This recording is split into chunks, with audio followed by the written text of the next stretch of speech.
नमस्कार दोस्तों, स्वागत है आप सबका क्लास 24 आरएस न्यूज बुलेटिन में।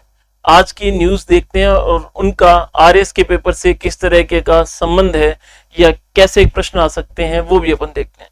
ये द हिंदू की न्यूज है कि सहारा इंडिया करके एक कंपनी है, आप सबने नाम सुना होगा। वहां बहुत सारे इन्वेस्टर्स के छोटी बचत मतलब उनके खाते थे, बचत खाते थे।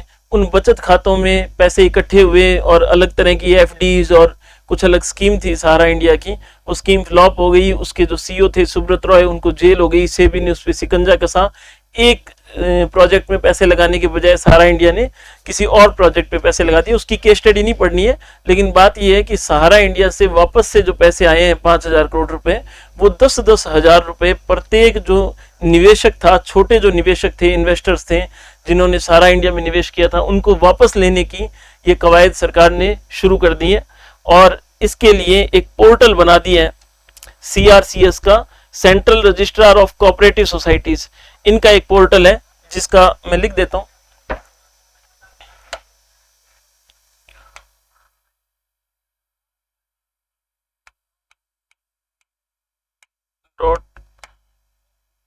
ये एक पोर्टल है macro.fund.crcs.gov.in।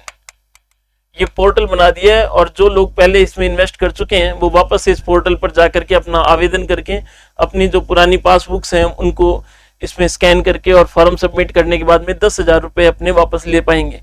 अभी तक सारे पैसे वापस आ जाएं ऐसा सरकार के पास फंड नहीं है। सिर्फ 5,000 करोड़ रुपए वापस आए हैं, जिनसे सरकार शुरुआती तौर पर सोच रही है कि 10-10 हजार रुपए प्रत्येक खाता धारक के खाते में हम डाल दें। दूसरी न्यूज है 2022 की जो बाघ गणना हुई है। 29 जुलाई को बाघ संरक्षण दिवस मनाया जाता है। बाघ संरक्षण दिवस 29 जुलाई को मनाया जाता है। तो अभी एक रिपोर्ट आई है कि 2022 की गणना में बाघों का प्रतिशत काफी बढ़ा है। भारत में अब बाघों की संख्या, टाइगर्स की संख्या 3,682 हो गई है। 3,682 बाघ हो गए हैं 2022 में। लगभग ये हर साल 5 से 6% की दर से बढ़ रहा है। इससे पहले 2018 में भारत में बाघों की संख्या 2,567 थी। तो ये आंकड़ा याद रखना है। 3682 टाइगर है भाई भारत में इस समय। जो नई जनगणना है, बाघ गणना है 2022 की, उसका ये आंकड़ा है। और क्या आंकड़े याद रखने हैं कि भारत में सबसे ज्यादा टाइगर्स कहाँ है, कौन से राज्य में है। अगर ये बात हो तो सबसे ज्यादा जो है वो मध्य प्रदेश में है, एमपी में है, उसके बाद में उत्तराखंड में है, उसके बाद में कर्नाटका में है और उसके बाद में महाराष्ट्र में। मैं ये प्रश्न पूछा जा सकता है। बाघों की संख्या को लेकर के नई जो रिपोर्ट आई है उसमें है 3682 बाघ हैं। साथ के साथ याद कर लें, सबसे ज्यादा मध्य प्रदेश में है, उसके बाद में उत्तराखंड में है। ऐसे लिख देता हूं, मध्य प्रदेश, फिर उत्तराखंड, फिर कर्नाटक और फिर महाराष्ट्र। सर्वाधिक संख्या में जो 4 हैं वो ये है। अब आपका होमवर्क क्या है, आजकल जो ट्रेंड है आरपीएससी का, इस रिपोर्ट को सर्च करो इंटरनेट पे और ढूंढो कि राजस्थान का इसमें कौन सा स्थान है। सबसे ज्यादा कौन से टाइगर रिजर्व, जो बाघ संरक्षण के हमने जो वाइल्ड लाइफ रिजर्व बना रखे हैं, जो वन्य जीव अभ्यारण्य है, जहां प्रोजेक्ट टाइगर के अंतर्गत बाघ संरक्षण के केंद्र जो बना रखे हैं, उनमें किस वन्य जीव अभ्यारण्य में सबसे ज्यादा टाइगर है। ये प्रश्न हो तो उत्तराखंड के जिम कॉर्बेट में, जिम कॉर्बेट उत्तराखंड, इसमें सबसे ज्यादा बाघ है। ठीक है, सबसे ज्यादा किस राज्य में? मध्य प्रदेश में। सबसे ज्यादा कौन से टाइगर पार्क में है? तो जिम कॉर्बेट पार्क। ठीक है, कुल कितने हैं? 3682। तीसरी न्यूज है कि ओबीसी आरक्षण को लेकर के एक आयोग गठित किया गया था कि बची हुई जातियां जो अदर बैकवर्ड कास्ट में आ सकती हैं, उन जातियों को भी ओबीसी कैटेगरी में शामिल करने के लिए सरकार का एक आयोग था, जिसे रोहिणी आयोग नाम से जाना जाता है। ये रोहिणी जी ये पूर्व न्यायाधीश थी, इनकी अध्यक्षता में ये रोहिणी आयोग गठित किया गया था। इस रोहिणी आयोग की रिपोर्ट आ गई है। हालांकि 15 बार इसका कार्यकाल बढ़ाना पड़ा। 2007 में रोहिणी आयोग गठित हुआ था, लेकिन अब इसकी रिपोर्ट आ गई है और 1-2 दिन में ये सरकार को इनकी रिपोर्ट प्रस्तुत हो जाएगी। ओबीसी आरक्षण में ऐसा माना जा रहा है, बाकी तो रिपोर्ट का खुलासा होने के बाद चीजें आएंगी उभर करके, लेकिन 3 से 4 श्रेणियां बढ़ सकती हैं, 3 से 4 कैटेगरी हो सकती है ओबीसी आरक्षण की, और लगभग 1,500 और जातियां इसमें जुड़ने वाली हैं, प्लस होने वाली हैं ओबीसी में। इस समय 2700 जातियां हैं ओबीसी में और 1,500 और नई जातियां जुड़ने की बात भी हो रही है। तो ओबीसी आरक्षण को लेकर के ये बात है। 2017 में रोहिणी आयोग याद रख लेना। प्रश्न यूं आएगा कि ओबीसी आरक्षण से जुड़ा हुआ या ओबीसी में अन्य जातियों का समावेश को लेकर के सरकार ने एक आयोग गठित किया था, जिसने हाल ही में अपनी रिपोर्ट प्रस्तुत की है, जिसने ओबीसी कैटेगरी को 3 कैटेगरीज में या 4 कैटेगरीज में डिवाइड कर दिया है। यह आयोग कौन सा था? उत्तर होगा रोहिणी आयोग। नेक्स्ट, सेमीकंडक्टर को लेकर पिछले दिनों मैंने बताया था, ताइवान की एक कंपनी है फॉक्सकॉन, उसका एक टाइप था वेदांता ग्रुप के साथ और वो टाइप टूट गया। लेकिन सेमीकंडक्टर बहुत इंपॉर्टेंट है। सेमीकंडक्टर ऐसे पदार्थ होते हैं जिनसे आईसी चिप्स में इलेक्ट्रोड्स बनते हैं, या आप यूं कहो कि गेट बनते हैं, है ना। अगर कोई कंप्यूटर साइंस से या इलेक्ट्रॉनिक्स से छोटा मोटा भी जुड़ा हुआ स्टूडेंट हो तो और गेट, एंड गेट, ये सर्किट बनाते हैं, है ना भाई। कुल मिला के इलेक्ट्रॉनिक सर्किट बनते हैं किसकी सहायता से? सेमीकंडक्टर की सहायता से। और किसी ने फिजिक्स पढ़ी हो 11th-12th में तो भाई एनपीएन या पीएनपी ऐसे ट्रांजिस्टर्स बनते हैं, है ना। ये ट्रांजिस्टर्स किसी इलेक्ट्रॉनिक सिग्नल को अन्य सूचनाओं में 0-1 के रूप में बाइनरी वैल्यूज में बदलने के काम आते हैं और उसी से अपने सारे इलेक्ट्रॉनिक्स इक्विपमेंट और सारे सेंसर चलते हैं। सेंसर क्या करता है? किसी सूचना को ले जाता है, लेकिन वो सूचना कैसी है? वो इलेक्ट्रॉनिक आइटम है और इलेक्ट्रॉनिक्स के करंट के थ्रू सर्किट बना करके वो सूचना भेजी जा रही है। तो सेमीकंडक्टर इलेक्ट्रॉनिक्स इंडस्ट्रीज के लिए बहुत ही इंपॉर्टेंट है और इलेक्ट्रॉनिक्स इंडस्ट्रीज में भारत को अगर अपना वर्चस्व कायम रखना है तो हमें सेमीकंडक्टर्स बनाने होंगे। भारत सेमीकंडक्टर इस समय खुद के स्तर पर नहीं बना पा रहा है। फॉक्सकॉन कंपनी के साथ वेदांता का टाई अप था जो टूट गया था, लेकिन अब मोदी जी ने ये गांधीनगर में एक समिट हुई है जिसे नाम दिया गया है सेमीकॉन इंडिया 2023। Semicon India 2023। तो इसमें मोदी जी ने कहा है, ये फॉक्सकॉन के सीईओ हैं, इनको कहा है कि सेमीकंडक्टर का अगर संयंत्र लगाओगे तो 50% वित्तीय सहायता तो सरकार देगी, आप 50% इन्वेस्टमेंट गवर्नमेंट करेगी, लेकिन आप ये सेमीकंडक्टर वाले कारखाने लगाओ, है ना। भविष्य बहुत उज्जवल होगा सेमीकंडक्टर्स अगर भारत में बनने लगेंगे। ये न्यूज भी द हिंदू की है कि बंगाल विलेज में मैंग्रोव के साथ में श्रिम्प, श्रिम्प का मतलब होता है झींगा मछली, झींगा मछली। ये न्यूज कह रही है कि बंगाल के कुछ युवाओं ने ये अपनी रिसर्च में पाया है कि मैंग्रोव के आसपास झींगा मछली का उत्पादन बहुत अच्छे से हो सकता है। तो मैंग्रोव एक वनस्पति है जो डेल्टा क्षेत्र में पाई जाती है, जो खारे पानी में पाई जाती है। न्यूमोटोफोर्स कहते हैं इनकी जो जड़ें होती हैं, इनकी जड़ें दलदली भूमि से बाहर निकली होती हैं और जड़ों के अंदर शोषण होता है ना। इनकी जड़ें शोषण करती हैं, तो उस शोषण से जो पौधे शोषण करते हैं, लेकिन पौधों की जड़ें शोषण नहीं करती हैं नॉर्मली, है ना। लेकिन यहाँ इसकी जड़ें शोषण करती हैं और दलदली भूमि से बाहर निकला होता है। और ये जब समुद्री क्षेत्र में या तटीय क्षेत्र में जब तूफान आते हैं या सुनामी आती है तो मैंग्रोव क्या है, टूटते नहीं है, वो लचीले होते हैं और वो उनकी गति को भी रोकते हैं। तो उसके लिए बहुत महत्वपूर्ण है। जैव विविधता, बायोडाइवर्सिटी के हिसाब से देखो तो मैंग्रोव बहुत महत्वपूर्ण है। तो उसी मैंग्रोव की महत्ता को दर्शाते हुए एक बात और है कि जहां मैंग्रोव होंगे वहां झींगा मछली का उत्पादन इंक्रीज होगा, है ना। क्योंकि मैंग्रोव से जो डेड सेल्स होती हैं मैंग्रोव वनस्पति की, यानी उसके झड़े हुए पत्ते और जो टूटी हुई शाखाएं हैं, वो झींगा मछली के लिए एक बहुत ही बड़ा न्यूट्रिशन पौष्टिक आहार होता है, ठीक है। और झींगा मछली को निर्यात करके भारत $5 बिलियन $5 बिलियन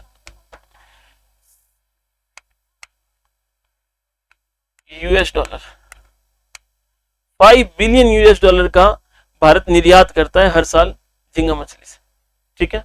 तो ये देखा गया है कि मैंग्रोव के आसपास झींगा मछली का उत्पादन अच्छे से होता है। मैंग्रोव को लेकर के सरकार की एक योजना है जिसका नाम है मिष्टी योजना, पुरानी क्लासेज में भी करवा चुका हूं, देख लेना। ये किससे जुड़ी हुई है? मैंग्रोव से। मैंग्रोव से यूपीएससी में हर 2 साल में एक बार क्वेश्चन पूछा ही जाता है, ठीक है। अच्छा, एक ये मैंने कर रखा है डार्क। एक सस्टेनेबल एक्वाकल्चर इन मैंग्रोव इकोसिस्टम नामक एक प्रोजेक्ट है जर्मनी में, उसके थ्रू ये सारी रिसर्च हुई है। इसे कहते हैं SAIME, सस्टेनेबल एक्वाकल्चर। एक्वाकल्चर होता है पानी के अंदर जो हम एग्रीकल्चर करते हैं उसे एक्वाकल्चर कहते हैं। इन मैंग्रोव इकोसिस्टम, मैंग्रोव का जो इकोसिस्टम है वहां एक्वाकल्चर किस तरीके का होगा, ऐसा करके एक प्रोग्राम चलाया हुआ है जर्मनी सरकार का। उसके थ्रू टाइप्स हैं भारतीय यूनिवर्सिटी से भी, और वहां ये देखा गया कि मैंग्रोव हेल्पफुल है झींगा मछली के लिए। किस तरीके के प्रश्न आते हैं? प्रश्न आप ऐसा बिल्कुल जो लोग सोच रहे हैं ना, आरएस का पेपर या यूपीएससी का, आरपीएससी का, इस तरीके का पेपर, प्रशासनिक सेवाओं के पेपर को इस तरीके से हो जाता होगा कि एक ऑप्शन पूछेंगे, इसका क्या मतलब, एक ऑप्शन में एबेसैद होंगे और उनमें एक ही होगा। ऐसा नहीं है भाई, 4-4, 3-3 विकल्प दिए आते हैं, कौन से सही हैं, कौन से गलत हैं, कौन से 2 सही हैं, 3 सही हैं। तो वहां इस तरीके का आ सकता है कि मैंग्रोव वनस्पति से संबंधित निम्न कथनों पर विचार कीजिए। उसमें से एक कि मैंग्रोव वनस्पति का जो इकोसिस्टम है वो झींगा मछली उत्पादन के लिए बहुत ही लाभदायक है, और भारत झींगा मछली का बड़ा उत्पादक और निर्यातक देश है ना। तो ये आ जाए और आप सोचो नहीं झींगा मछली का तो नहीं हो सकता। वहीं मैं कर दूं कि वो गंगा डॉल्फिन का बहुत बड़ा उत्पादक क्षेत्र होता है इकोसिस्टम, तो गंगा डॉल्फिन तो गलत हो जाएगा, लेकिन झींगा मछली क्या हो जाएगा? सही हो जाएगा। ऐसे बहुत सारे कथन आ सकते हैं। मिष्टी योजना के बारे में पूछ सकते हैं। नेक्स्ट, ये कोई खास न्यूज नहीं है, निर्मला सीतारमन जी ने कहा है, अभी एक बैठक हुई तो निर्मला सीतारमन जी ने कहा है कि भाई जब श्रीलंका में वित्तीय संकट आया तो भारत ने, जापान ने, फ्रांस ने आगे बढ़ करके ऋण देने की सोची। आईएमएफ और वर्ल्ड बैंक भी आगे आए, लेकिन आईएमएफ और वर्ल्ड बैंक के बावजूद भी कुछ देशों में जो ऋणग्रस्त हो जाते हैं और वहां से उन्हें सहायता नहीं मिलती, तो जो बाहरी सोर्सेज हैं ऋण प्राप्त करने के, उन पे भी गौर करना चाहिए। और चाइना भी अगर इसमें हमारा सहयोग करता है श्रीलंका को ऋण संकट से उभारने में, तो उसका स्वागत है। स्टेटमेंट ही था। एक उड़ान योजना है, 2 उड़ान योजना है। राजस्थान में एक उड़ान योजना है जो है सैनिटरी पैड नैपकिन से। इसका ध्येय वाक्य है आई एम शक्ति, आई एम शक्ति, ठीक है। और एक उड़ान योजना है सेंट्रल सरकार की, उड़े देश का आम नागरिक। इसकी फुल फॉर्म ये हिंदी की फुल फॉर्म में बना दिया उड़ान। ये था कि हम ना नए हवाई अड्डे बनाएंगे और छोटे रूट्स बनाएंगे और सरकार सब्सिडी देगी, और 2500 रुपए में ना, मतलब कम से कम 2500 रुपए में आप 2500 रुपए में हवाई यात्राएं लोगों को कराओगे। जिससे क्या होगा, एक तो जो एयर ट्रैफिक है हमारा वो बढ़ेगा, जो एयरलाइंस में या हवाई यात्राओं में जो हमारा प्रोग्रेस होनी चाहिए देश की, वो होगी। क्योंकि आम आदमी भी 2500 रुपए तो खर्च कर देगा, उतना तो आजकल बसों का और गाड़ियों का, खुद का अगर पर्सनल व्हीकल लेके कहीं जाते हैं तो उसका भी लगता है। तो ये एक सोच थी। इस योजना का नाम उड़ान है। इसके बारे में एक आर्टिकल है कि जो 50% ही वो अपनी जो एम था, उद्देश्य था, उसको उड़ान योजना प्राप्त कर पाई है। उसका रीजन ये है कि बहुत सारी एयरलाइंस की जो बार बार उड़ानें रद्द होती हैं, उसके कारण ये स्कीम थोड़ी फ्लॉप चल रही है। और कुछ बना तो बहुत सारे दिए, पिछले 7 सालों में 75 के आसपास नए हवाई अड्डे बना दिए। नए हवाई अड्डे बनते हैं तो उन्हें ग्रीन फील्ड कहते हैं, कि पहले वहां था ही नहीं हवाई अड्डा। अब नए तरीके से वो हवाई अड्डा ही नया बनाया, वहां से उड़ानें दोबारा से स्टार्ट हुई। किसी हवाई अड्डे को आपको मतलब उसका विकास करना है, उसका डेवलपमेंट करना है ना, उसे हाईटेक करना है, वो एक अलग चीज है। लेकिन आप नए तरीके से लगा रहे हो तो फिर ग्रीन फील्ड कहते हैं। ऐसी चीज को ग्रीन फील्ड इंडस्ट्रीज कहते हैं, जो पहले वहां थी नहीं। तो ये जो हवाई अड्डे हैं ये बना तो दिए, और पिछले 7 सालों में 75 के आसपास बनाए हैं, जितने पिछले 70 सालों में नहीं बने। लेकिन उनमें से 50% ही वर्किंग है, बाकी ना अलग अलग समय पर उड़ानें जो रद्द होती हैं अलग अलग प्राइवेट एयरलाइंस की, और उनके जो घाटे हैं उसके कारण ये उतना सक्सेसफुल नहीं हो पाए। आपसे उड़ान योजना के बारे में पूछ ले तो उड़े देश का आम नागरिक, ऐसा करके योजना है। ये बलूचिस्तान की एक महिला राजनीतिज्ञ आई हुई है। बलूचिस्तान पाकिस्तान का भाग है, लेकिन बलूचिस्तान ने लगातार मांग की है कि वो पाकिस्तान से अलग होना चाहता है, क्योंकि जहां वहां जो बलोच जनजाति रहती है, बलोच जाति जो है वो है तो इस्लाम से रिलेटेड, लेकिन सामान्य जो इस्लाम शिया और सुन्नी है वो बलोचों को इतना वो अपने में इंटरकनेक्ट और ज्यादा पाक साफ इस्लामिक आइडेंटिटी उनको नहीं देते। इसलिए ये पाक से बलूचिस्तान से एक महिला आई हुई है, ये ऐसा बताती हैं, और मतलब बलूचिस्तान ने इन्हें जो मतलब कोई भी राज्य है जो अपनी अलग आइडेंटिटी और अपनी अलग स्वतंत्रता के लिए लड़ रहा होता है किसी देश के साथ, उससे अलग होना चाहता है, विद्रोही होता है, तो वो भी अपनी एक पैरेलल सरकार चलाने की कोशिश करते हैं। और उस सरकार की ये प्रधानमंत्री है एक तरीके से, डॉक्टर नायला कादरी। ये अभी हरिद्वार आई हुई थी और इन्होंने स्टेटमेंट दिया कि हम स्वीकार नहीं करते, हम पाकिस्तान को भारत का ही एक अंग मानते हैं, क्योंकि घृणा के आधार पे कोई दो देश बने ऐसा इस्लाम स्वीकार नहीं करता, ऐसा कुरान स्वीकार नहीं करती, और मैं अपने देश की प्रधानमंत्री हूँ। हालांकि बलूचिस्तान को अभी तक दुनिया के किसी भी देश ने अलग से देश होने की मान्यता नहीं दी है। राजस्थान सरकार के सूजत से ये न्यूज है, बहुत इंपॉर्टेंट है। राजस्थान सरकार ने एक नई योजना शुरू करी है, इंदिरा गांधी स्मार्टफोन योजना, कि भाई अब ना महिलाओं को स्मार्टफोन दिए जाएंगे, और 40 लाख स्मार्टफोन सरकार बांटने वाली है। किन किन को मिलेगा ये बहुत ही महत्वपूर्ण है। तो भाई 9वीं से 12वीं में पढ़ने वाली छात्राएं, अध्ययनरत छात्राएं, स्कूलिंग में तो इनको, फिर हायर एजुकेशन में मतलब बीए, बीएससी, बीकॉम, कुछ भी हायर एजुकेशन में एनरोल्ड छात्राएं, इनको फोन मिलेगा। कैसे मिलेगा? ये अपना आई कार्ड दिखाएंगी और एनरोलमेंट कार्ड दिखाएंगी, एनरोलमेंट नंबर बताएंगी, और कैंप लगाए जाएंगे ब्लॉक लेवल पे और डिस्ट्रिक्ट लेवल पे, और इनको फोन मिलेगा। और किसको मिलेगा? विधवा पेंशन जिनको महिलाओं को मिलती है, या जिन महिलाओं को एकल नारी पेंशन मिलती है। ये पेंशन की राशि अब मिनिमम 1000 रुपये हो गई है, ये आपको पता ही होना चाहिए। तो ये जो पेंशनधारी महिलाएं हैं जिन्हें या तो विधवा पेंशन मिल रही है या एकल नारी पेंशन मिल रही है, इनको भी फोन मिलेगा। और किसे मिलेगा? नरेगा चलती है गांव में, नरेगा में जो भी फैमिली एक बार भी 100 दिन का रोजगार जिस फैमिली ने पूरा कर लिया, उस घर की मुखिया महिला को, जिसके घर में से 100 दिन का रोजगार, चाहे उसके घर के उसके पति नहीं कर लिया, घर में से पूरे घर में से 100 दिन का रोजगार अगर पूरा कर लिया, 100 दिन उन्होंने काम कर लिया, तो उन घरों की मुखिया महिला को और इंदिरा गांधी रोजगार गारंटी योजना,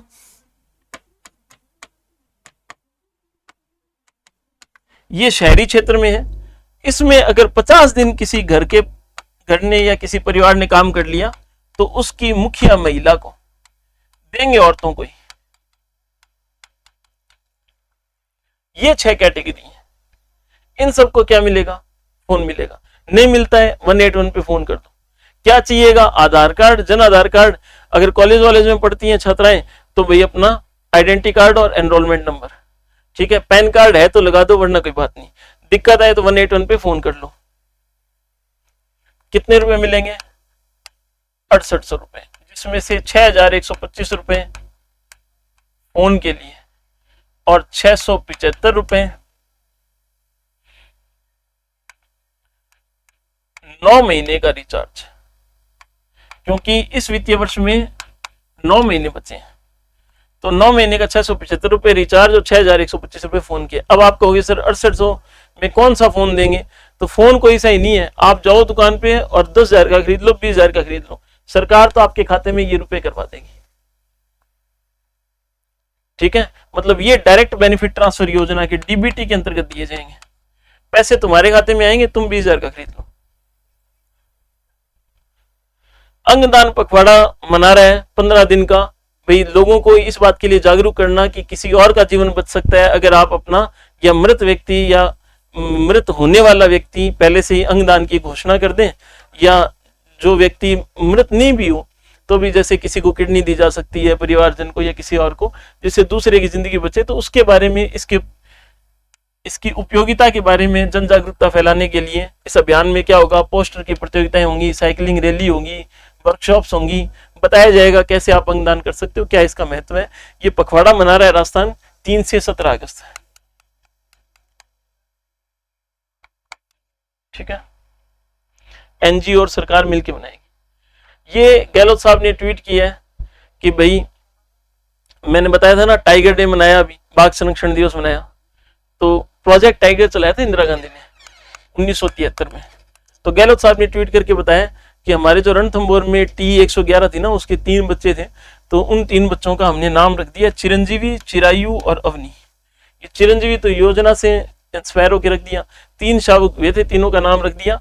जैसे तोपों का नाम पूछते हैं ना राजस्थान जीके में, ऐसे इस बार पूछ लेंगे चिरंजीवी, चिरायु और अवनी क्या है। तो रणथंभौर में जो बाघिन थी T-111, इसके शावक हैं, जिसमें से 2 बाघ हैं और 1 बाघिन है। बाघिन का नाम क्या है, अवनी। ये अवनी नाम अवनी लखेरा जो भारत की राजस्थान की पैरा ओलंपियाड खिलाड़ी हैं शूटिंग में, उनके नाम पे रखा गया है।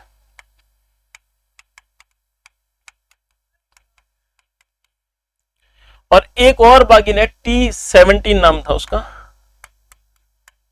T-17। इसका नाम जो अभी विधायक है राजगढ़ से और पहले डिस्कस थ्रोअर रह चुकी हैं भारत की, ओलंपिक खेलों में पदक ला चुकी हैं, कृष्णा पूनिया, उनके नाम पे T-17 का नाम रख दिया कृष्णा। ठीक है, तो ये आप देख लेना। ये यूएनओ में, संयुक्त राष्ट्र संघ में एक है सामाजिक विकास आयोग। ठीक है, आपको नाम दिख रहा होगा, मैं बार बार क्या लिखूं, सामाजिक विकास आयोग के 62वें सत्र में अध्यक्ष जो है वो भारत को बनाया गया है। भारत की वहां स्थायी प्रतिनिधि जो है उनका नाम है रुचिरा कंबोज। तस्वीर आपको दिख ही रही है, रुचिरा कंबोज। इनको सामाजिक विकास आयोग,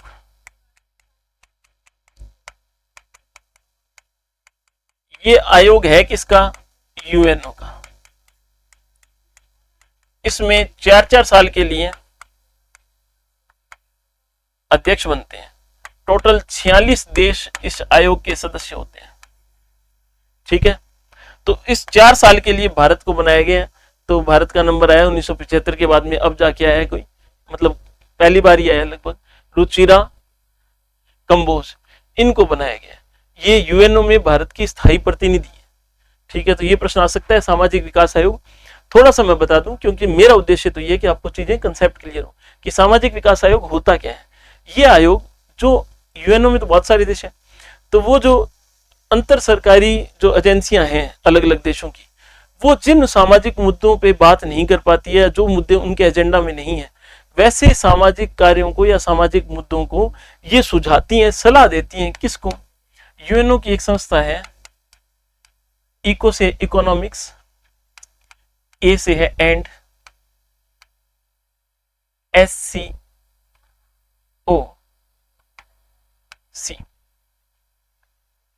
या SOC,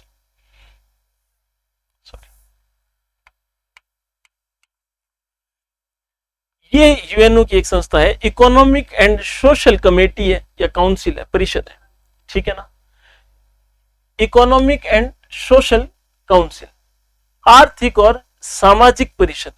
इसको उन मामलों में सलाह देती है जिन मामलों में अंतरराष्ट्रीय एजेंसियां आपस में जो यूएनओ में है, वो जिन सामाजिक मुद्दों को नहीं उठा पाती, उन सामाजिक मुद्दों के लिए ये जो सामाजिक विकास आयोग है, ये इको ASOC जो है, इसको सलाह देता है। ठीक है, रुचिरा कंबोज। श्रीलंका की ये न्यूज है। श्रीलंका में क्या हो रहा है कि अगर आपने मद्रास कैफे या कुछ ऐसी तमिल मूवीज देखी हो, तो श्रीलंका में सिंहल और तमिल 2 बड़े समुदाय हैं, जिसमें तमिल है वो अल्पसंख्यक है और उत्तरी क्षेत्र में है, वो भारत के तमिलनाडु से बिलोंग करते हैं बेसिकली। तो तमिलियंस का एक उग्रवादी संगठन था लिट्टे, जिसको कहते थे ना, लिट्टे और श्रीलंकाई सिंहल लोगों की सरकार थी क्योंकि वो ज्यादा है। तो श्रीलंका के विद्रोही ग्रुप लिटे के साथ उनके जब आपस में वहां गृह युद्ध चल रहा था तो 1 लाख से ज्यादा लोग मारे गए।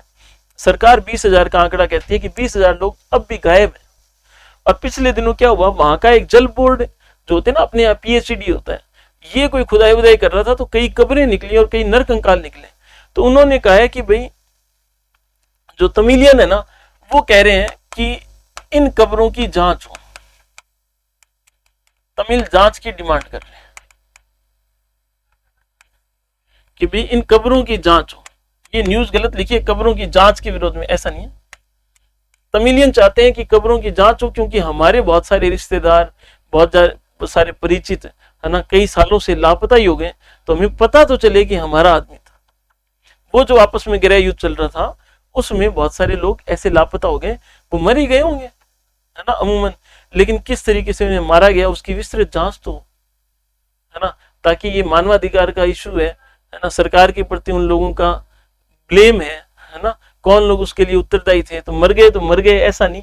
अगर उनकी कब्रें मिली है और वहां नरकंकाल मिल रहे हैं तो ये होना चाहिए कि उसकी विस्तृत जांच हो। उस जांच को करवाने के लिए श्रीलंका में तमिल बहुल जो क्षेत्र है, देखो एक शब्द मिलता है अल्पसंख्यक तमिल बहुल, तो हम समझ नहीं पाते कि तमिल अल्पसंख्यक है या बहुल है।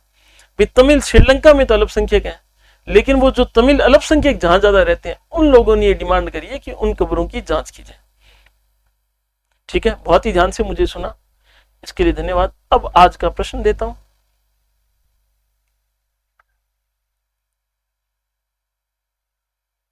हाल ही में भारत के किस रेलवे स्टेशन को यूनेस्को का Asia Pacific of merit award दिया गया है? तो मैंने आंसर लिख ही दिया, बायकुला रेलवे स्टेशन, मुंबई।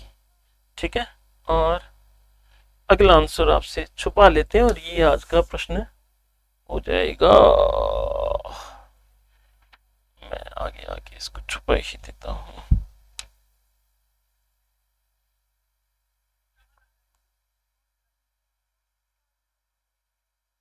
ये तो आंसर लिख लिए थे इसलिए।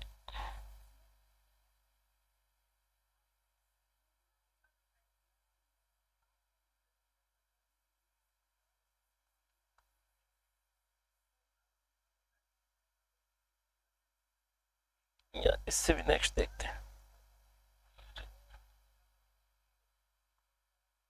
हाँ ये रहा, ये भी उत्तर हो गया।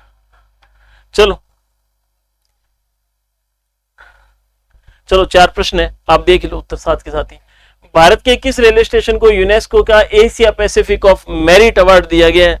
वो है महाराष्ट्र का मुंबई का बायकुला रेलवे स्टेशन। दूसरा प्रश्न है, हाल ही में किस भारतीय शहर को वर्ल्ड सिटीज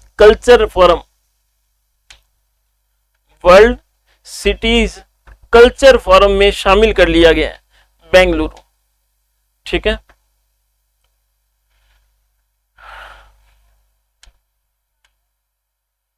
भारत की पहली ऑनलाइन गेमिंग एकेडमी किस राज्य में शुरू की गई है? इसका उत्तर होगा मध्य प्रदेश। ठीक है, और नेक्स्ट,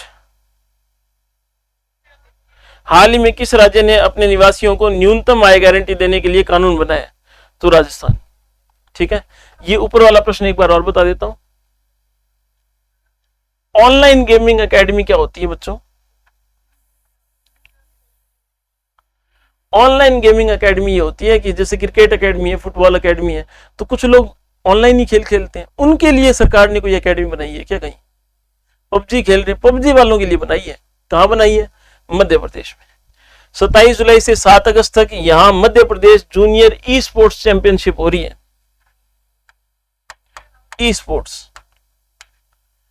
ठीक है, तो कोई पूछे कि हाल ही में किस राज्य में पहली बार ई स्पोर्ट्स चैंपियनशिप आयोजित की गई? तो मध्य प्रदेश में। मध्य प्रदेश में ऑनलाइन गेमिंग को लेकर के एकेडमी बना दी, जो ऑनलाइन गेम खेलते हैं खेलो खुल के।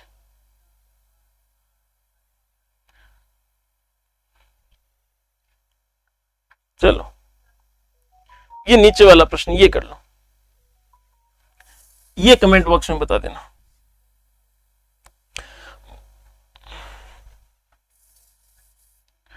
भारत के निम्नलिखित में से किस क्षेत्र में मैंग्रोव वन, सदाबहार वन और पर्णपाती वनों का संयोजन है?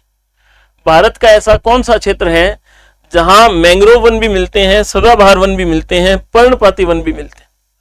ये मुझे ऑप्शन में कमेंट करके बता देना। यूपीएससी में आया हुआ है, आईएएस की परीक्षा में पूछा जा चुका है और धीरे धीरे आरएस का पैटर्न यूपीएससी जैसा ही हो रहा है। और कल की क्लास में मिलते हैं। बहुत ही ध्यान से सुना उसके लिए धन्यवाद। इसको भी नोट कर लो और ये कमेंट बॉक्स में मुझे इसका उत्तर चाहिए। भारत के निम्नलिखित में से किस क्षेत्र में मैंग्रोव वन, सदाबहार वन और पर्णपाती वनों का संयोजन है? मतलब तीनों ही तरह के वन पाए जाते हैं। या तो वो राज्य होना चाहिए या यूनियन टेरिटरी होना चाहिए, उस कैटेगरी में मैं नाम मांग रहा हूं। मैं कोई जिले का नाम नहीं मांग रहा। या तो यूटी हो या फिर क्या हो, राज्य हो।